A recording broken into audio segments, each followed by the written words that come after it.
ہم ہر چیز کو اپنے قابو میں کیوں رکھنا چاہتے ہیں؟ لوگ ہمارے مطابق چلیں، ہم ایسا کیوں چاہتے ہیں؟ ہمارے حساب سے فیصلے ہوں، آنے والا کل بھی ہماری مرضی کے مطابق ہو۔ لیکن حقیقت یہ ہے کہ ہم نہ لوگوں کے رویے کنٹرول کر سکتے ہیں اور نہ ان کے فیصلے، اور نہ ہی آنے والا کل۔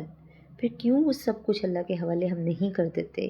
کیوں نہ اپنی کوشش کریں، اپنا حق ادا کریں، باقی معاملہ اللہ کی رضا پر چھوڑ دیں؟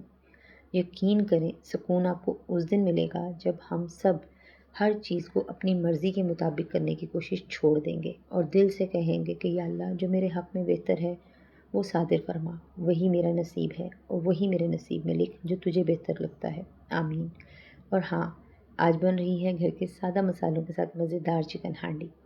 ایسی ہی سادہ، گھریلو اور بجٹ فرینڈلی ریسیپیز کے لیے میرے یوٹیوب چینل کو ضرور فالو کریں، چینل کو سبسکرائب کریں اور محبت دیں۔ کیا پتہ کبھی آپ کو بھی اپنے کسی سوال کا جواب میری ان شارٹ ویڈیوز میں مل جائے۔